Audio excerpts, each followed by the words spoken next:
Hello and welcome back, everybody. DL here. I'm going to be honest, I did not expect to make this type of video today. I expected to make this while I was on vacation, but we do have a Ask Okada that did go live as of today. So I'll be talking about it, and also later today I'll be having another video once again before I leave, if not while I'm on the road to the airport. So hopefully you do end up enjoying this because this definitely does have some stuff I do want to talk about just a little bit. And obviously you can click on all the buttons that do support me. Truly does mean a lot, and you'll see how much it means to me in the next video that I do upload today.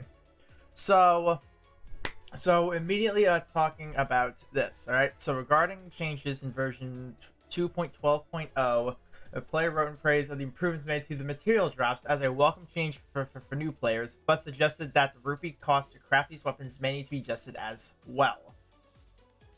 Now my quick thoughts on this part. My very quick thoughts. They have shown that through the Annie raids, both part 1 and part 2, they can give a lot of rupees. They really, really can. So it's like, if those happen every once in a while, we should typically be fine on rupees. You just have to make sure you actually do the event. Well, beyond that, I love the material drops. I absolutely love them, especially because I'm almost at like 900 million gold. I don't need to worry about gold all that much. So I'm in the clear.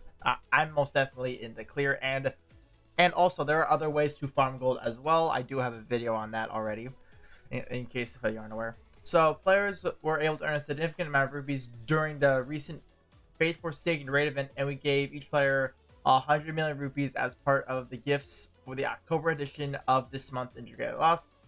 We plan to provide regular opportunities for a player to earn rupees, such as playing events, so stay tuned. So yeah, pretty much what I just said. They will obviously accommodate accordingly, but they just won't be handing it out. Yeah, you actually have to work for it.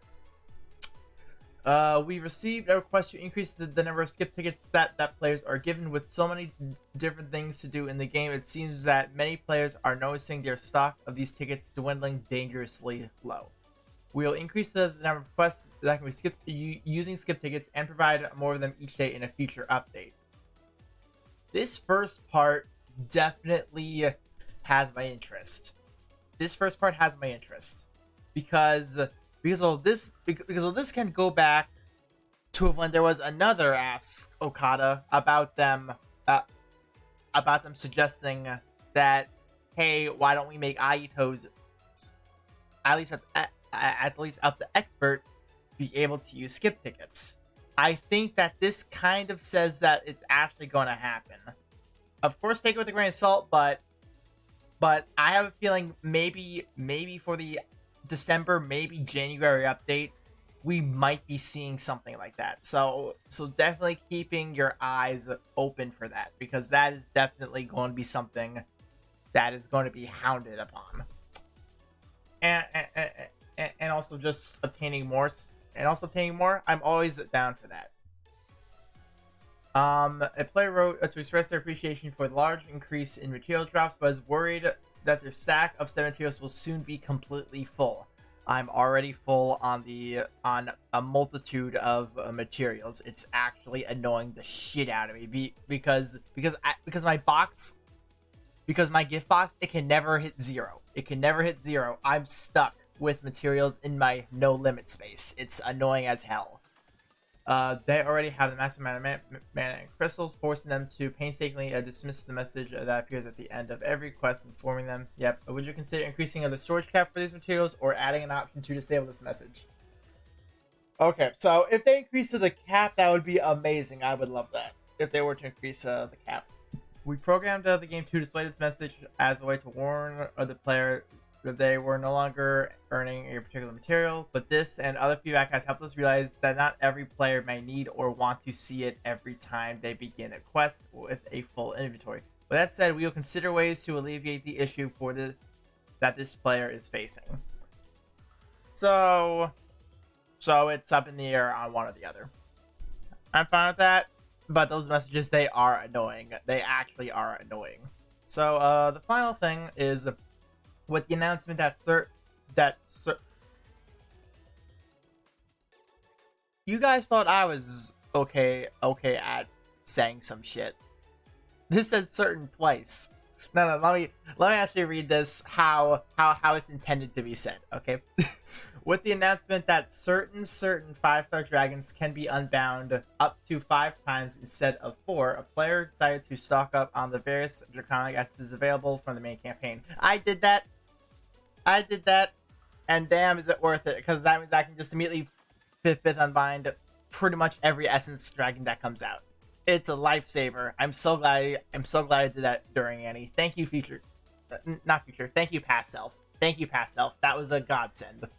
However, they soon realized that moving between chapters and changing difficulties as required for each particular draconic essence was somewhat tedious. Why not add a feature that allows players to select the specific draconic essence they want, then automatically plays through the various quests that offer it?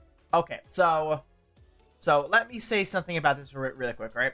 With all the draconic essences, right? If you were to do every single one for the daily, right? This was especially apparent during anniversary time. For every single one, it took you about 7 hours to do them all.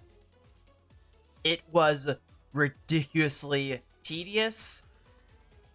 I can only do it for so long because like I would literally have to be up until reset in order for me to finish them. Because honestly, I still have videos to make. I still have a job. It was incredibly hard to stay on top of it. I did succeed.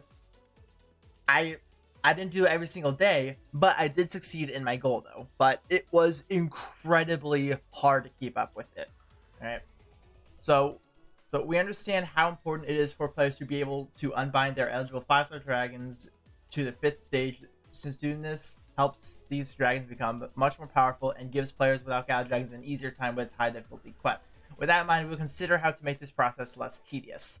Please, this is honestly the biggest thing I want. This is the biggest thing I really, really want. Because I want this in time for the next time they decide to do a big campaign like that. Even if it's a double drops half stamina for all the chapters. Next time they have a big campaign, this needs to be live, alright? This less tedious way needs to be live. That's all I ask. That's all I ask. Please. That would be amazing. That would be amazing. I would love it. And that's about it. Like excuse me. Not too much to really talk about. Some exciting things, don't get me wrong. Some things to ponder upon. But yeah, just it's only like what, 4 questions? 3? It was 4. Yeah, it was 4. I was right. So not too much, but hopefully you did enjoy this. Hopefully you are excited for future updates, because I really do expect some of these to be live by the time we do get the 0 Dragon update, and that is going to be an amazing update. I cannot wait till that goes live, and hopefully you guys are as well. And later today, I'll see you all with a video that I'm going to have to still record, and I leave in about 3 hours. Yay.